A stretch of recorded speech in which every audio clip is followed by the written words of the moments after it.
Buenas hermanos, ¿cómo están? Espero que bien. Vamos a continuar con este libro de los Salmos. Me encanta el libro de los Salmos a mí, creo que lo dije. Es de los que más me gustan, el libro de los Salmos junto con los Evangelios. Es el libro que más leí, que más leo en esos momentos de dificultad, de aflicción, de problemas. Siempre agarro el libro de los Salmos y encuentro siempre consuelo en este libro. Y vamos a ver el Salmo 3, también un salmo de mucho consuelo. Era uno de los favoritos de Spurgeon. Spurgeon sufría de la gota, una enfermedad terrible que lo atacaba, que se le hinchaban los pies, y también sufría depresión. Y él encontraba en este salmo también un bálsamo. Así que es un precioso salmo. Ojalá, dije que leí mucho el libro de los Salmos, pero nunca lo estudié como lo estoy estudiando ahora. Y está siendo realmente una bendición para mi vida y encuentro cosas que no encontraba en la simple lectura. Ojalá sea para ustedes también de bendición y pueda contagiar este entusiasmo de leer y estudiar el libro de los Salmos, hermanos. Vamos a ver en el contexto del Salmo 3, el rey David cuando huía de su hijo Absalón, dice ahí en el Salmo 3. Salmo de David cuando huía de delante de Absalón, su hijo. Bueno, Absalón, qué problema, ¿no? Este hijo Absalón. Si tenía problemas familiares David, los tenía. Absalón, así rápido, era un hijo de él, en el cual él se podría decir que fracasó como disciplina de padre. Les cuento así rápido. Absalón había matado al otro hijo de David, a su hermano Amnón. Amnón había violado a su hermana. Y este Absalón, como venganza, lo mató. Y un lío se armó ahí. Y bueno, y ahora Absalón, este hijo de David, quiere coronarse rey y hacerle un golpe de estado a su padre. Es tremendo. Este hombre, Absalón, está ganándose el corazón del pueblo, el corazón de la gente. Él va a las puertas de la ciudad y a la gente que les debían cosas, él les cobra de menos. Parece un bonachón ahí, ganándose el corazón de la gente. Obviamente en contra de su rey, del padre. Y así se arma de ejército todo y quiere hacer un golpe de estado. Quiere derrocar a su padre. Y bueno, y es terrible lo que pasa, lo vamos a ir viendo. Este salmo de Spurgeon lo llama, dice que este salmo David no lo escribió en el palacio con el arpa, lo escribió en el desierto con lágrimas. Hermanos, y así creo que en las circunstancias más difíciles, en los momentos más difíciles, es donde ocurren esas obras de arte, ¿no? Esos hechos gloriosos. Sabemos de misioneros, de escritores cristianos, que en sus momentos más difíciles, estando presos, estando perseguidos, es donde crean hacer cosas tremendas que Dios bendice muchísimo. Y escuché de un tenista también, un tenista que decía, le preguntaban cómo logró ser tan profesional y tener tanto éxito. Decía que en los momentos más difíciles, más de dificultades, fue donde realmente él creció como un profesional y se perfeccionó en su profesión. Y así nos manda la Biblia también. La Biblia dice que en 2 Corintios 12 dice que mi poder se perfecciona en la debilidad. En este salmo vemos una fe inquebrantable poco común en el rey David. Es un salmo mesiánico que hace referencia a Cristo, no como coronado rey, sino como sufriente. Y vemos acá un paralelo con Jesucristo, que vamos a ir viendo. Tremendo. Decía que David es un hombre extraordinario. Nos muestra una fe de un cristiano tremendo. Un hombre que cuando se está muriendo su hijo, Él oraba, ayunaba, clamaba por él. Y cuando muere, él se levanta, come, lo más bien. Y los que estaban alrededor de él los sorprendía eso. Decía, ¿cómo puede hacer esto este hombre? Y vamos a ver algo parecido que él hace acá. Algo siendo perseguido, estando en peligro su vida, él duerme lo más tranquilo. Qué tremendo. Vamos a leer el Salmo, ¿sí? De corrido.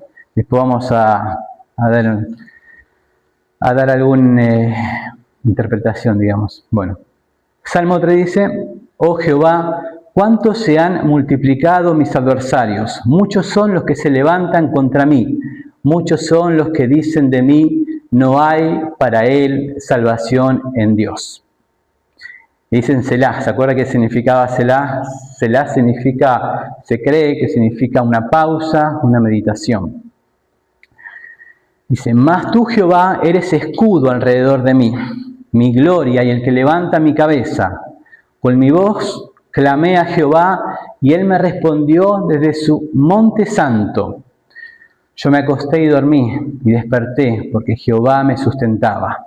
No temeré a 10 millares de gente que pusieren sitio contra mí. Levántate, Jehová, sálvame, Dios mío, porque tú heriste a todos mis enemigos en la mejilla, los dientes de los perversos quebrantaste. La salvación es de Jehová, sobre tu pueblo sea tu bendición. Oramos. Señor, te damos gracias, Señor, por tu palabra, Señor. Señor, abre nuestros ojos para que veamos las maravillas de tu ley, Señor, para que podamos contemplar a Cristo, Señor, y gozarnos. En el nombre de Jesús. Amén.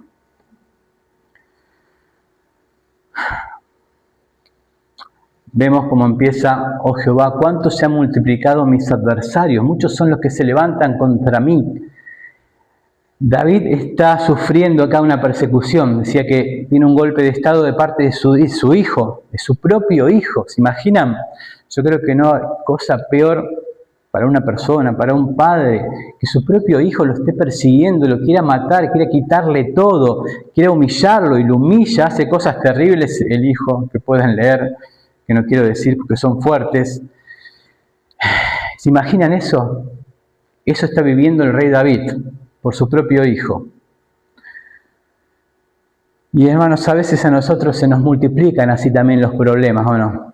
Nos multiplican las situaciones donde somos despreciados, menospreciados, tal vez no perseguidos como los primeros cristianos y matados, excepto en algunos lugares del mundo, pero sí hermanos somos. Si levantamos la palabra de Dios, si proclamamos el Evangelio, vamos a ser despreciados y menospreciados, incluso por aquellos que creeríamos que no, y nos pasa, hermanos. Y es parte de la vida cristiana. Si bien hay muchas promesas de paz y consuelo y dormir en paz, hay una promesa que no debemos olvidar de parte de nuestro Señor, que dijo, en este mundo tendréis aflicción. Pero confiad, yo he vencido al mundo, dijo. Verso 2 dice, muchos son los que dicen de mí, no hay para él salvación en Dios. Salvación también significa salud, salud mental, salud física. Y ven el contexto, David, el rey, el pueblo, decían, pienso yo, dirían, este hombre ya no camina con Dios. ¿Creen que no sabía en el pueblo la gente que David había pecado, de sus problemas familiares con sus hijos, de que había matado a un justo, Urías Eteo, que le había quitado a su esposa? Sin duda que sabían el pueblo, muchos seguro que sabían, y por eso dicen esto y piensan esto de él, que para él no hay salvación. Y por eso se van a su hijo Amnón, que se muestra más benevolente, más complacido, más entendido con el pueblo. Por eso dice, muchos son los que dicen de mí, no hay para él salvación. Seguramente que decían, este ya no es el rey que enfrentó a ese gigante Goliat, nuestro héroe, que cantaban y danzaban y decían, él derrotó a millares. No, ya no era, ya estaba David, más de 60 años se cree que tenía, ya tenía una edad, y se levantaba su hijo, persiguiéndolo. queriendo matar. Hermanos, ¿no es parecido a veces con nosotros? A veces pasa eso, ¿no? Que ya predicamos a muchos, les hablamos del amor de Dios, de su gracia, de su misericordia. Y cuando les exhortamos, ya no quieren escuchar la palabra, exhortación, y se van con aquellos que los adulan, que les hablan bien, que le dicen cosas lindas. Pero detrás de eso no está la bendición de Dios, como no lo estaba en Absalón. Absalón quería un plan macabro, no tenía la voluntad de Dios en su vida. Les dice Spurgeon también de esta es la flecha envenenada del infierno. No ataca tu cuerpo, ataca tu fe. El diablo no te dice sos pecador, te dice Dios ya no te salva a vos. Y por supuesto que es mentira. Y qué ejemplo acá el rey David, ¿no? Él tiene una fe inquebrantable, que sigue confiando en Dios, siendo perseguido, y aunque el pueblo casi entero, ¿no? Porque tenías también algunos que lo seguían, pero muchos del pueblo que se habían ido con Absalón se ponían en contra, lo querían matar. Él aún así sigue confiando en el Señor. Él sabía que era pecador, él sabía los errores que había cometido. Él sabía que no había sido un buen padre, le faltó disciplina a sus hijos, pero aún así él seguía confiando.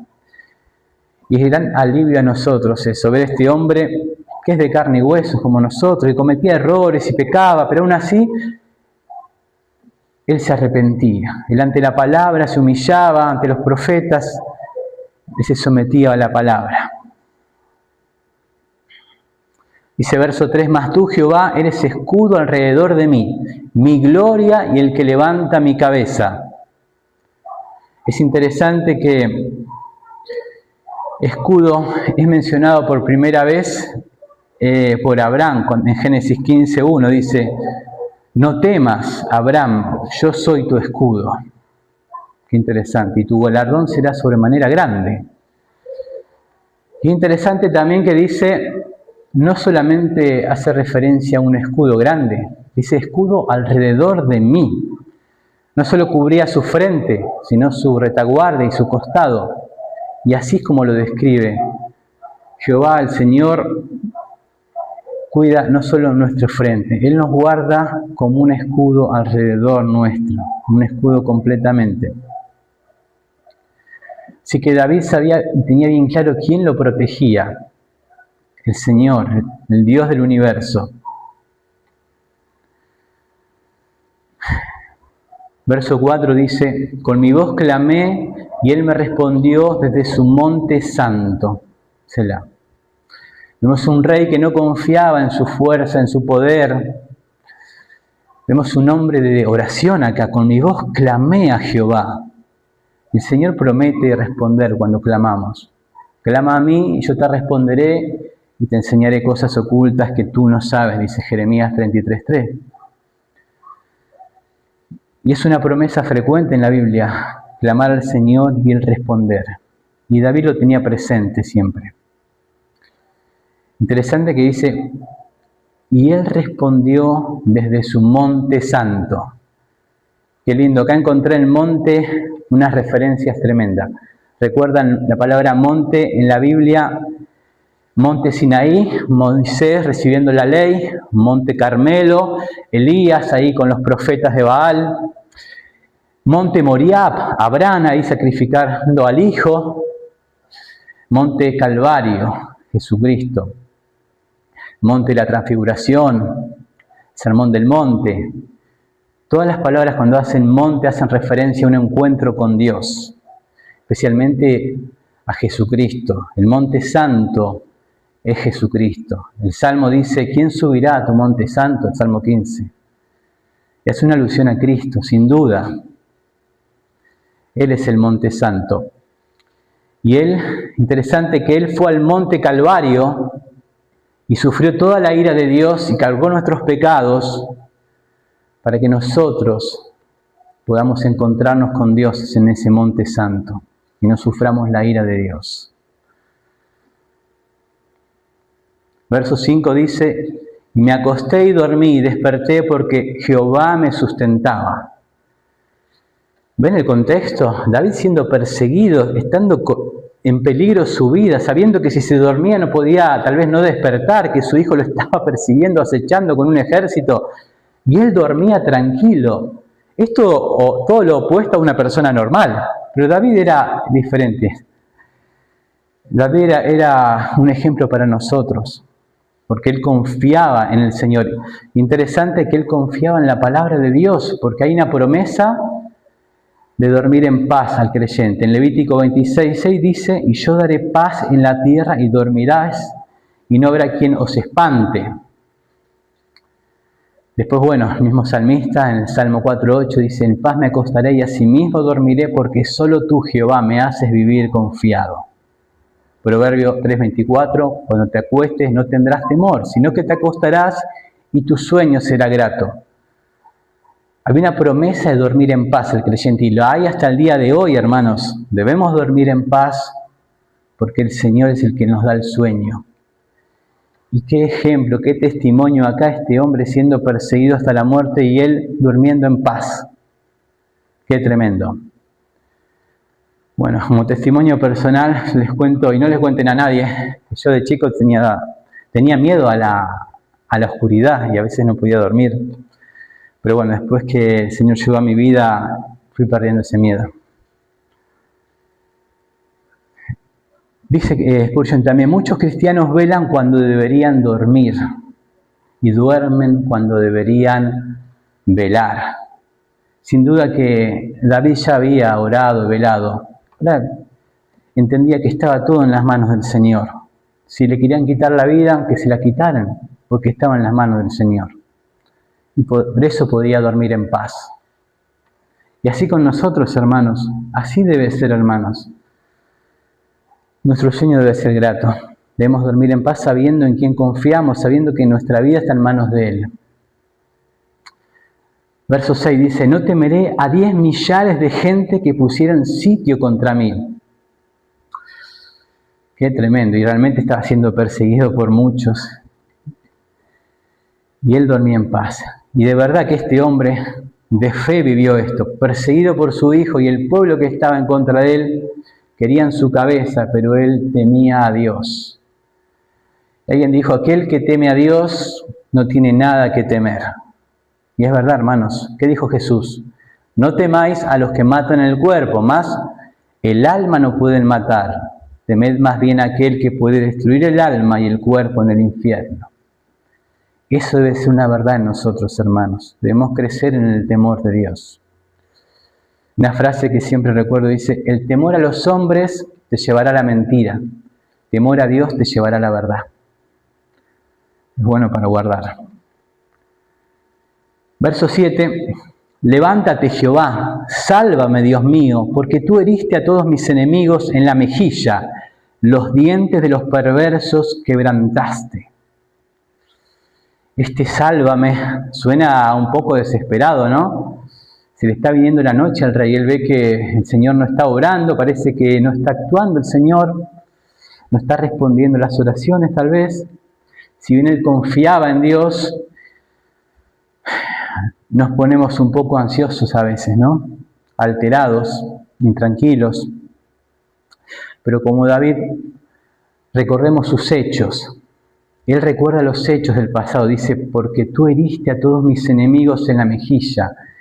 Él sabía, él recordaba los hechos del pasado, cuando Dios había obrado en su vida. Y así estamos nosotros, hermanos. Podemos estar un poco intranquilos, viendo que el Señor no está actuando, pero recordemos cuando Él actuó, que la ayuda vendrá, sin dudas vendrá. Los dientes de los perversos quebrantaste. Les hablamos de los salmos imprecatorios, y acá está un versículo imprecatorio, donde pide justicia. Los dientes de los perversos quebrantaste. No está mal eso. Job cita este texto literalmente, Job 29:17, y quebrantaba los colmillos del inicuo y sus dientes hacía soltar la presa. Es interesante, Job era un líder, era una especie de gobernante. y él hacía justicia, él se encargaba de hacer justicia al pueblo, el pueblo esté tranquilo, al ladrón, decía que le sacaba la presa, al asesino lo hacía pagar. Y es tremendo esto porque los cristianos no estamos llamados a hacer la vista gorda ante la injusticia y todo eso. Esto lo digo porque he escuchado cosas tremendas. No le predico a nadie, total, pasó algo, estaban los planes de Dios, y todo de esa manera extremista, fatalista, y la Biblia no nos manda eso. Creo que es una herejía, es ser un extremista. Eso alguien lo llamó una teología quietista. Me quedo quieto, total Dios hará todo. No, hermanos, y la Biblia no enseña eso. El apóstol Pablo incluso dice en 1 Timoteo 2:1, exhorta a hacer rogativas, oraciones y peticiones por los reyes y por todos los que están en eminencia, para que vivamos quieta y reposadamente en toda piedad y honestidad. Y orar por la justicia y la seguridad es parte de esto. Que los ladrones vayan a la cárcel, que los malhechores paguen, para que vivamos quietamente, está diciendo el apóstol, porque obviamente va a estar más susceptible al Evangelio las personas si vivimos con una justicia que Dios pone en la justicia. Obviamente si está en nuestras manos hacer cumplir la ley, como Job, como David, que eran reyes, lo hacemos, por supuesto. Pero si no, estamos llamados a orar y a defender también al desprotegido, obviamente siempre con sabiduría, que dice el Proverbio 9:7, el que corrige al escarnecedor se acarrea afrenta, el que reprende al impío se atrae mancha. Así que debemos hacerlo con sabiduría. Verso 8 dice, las salvaciones de Jehová sobre tu pueblo sea tu bendición.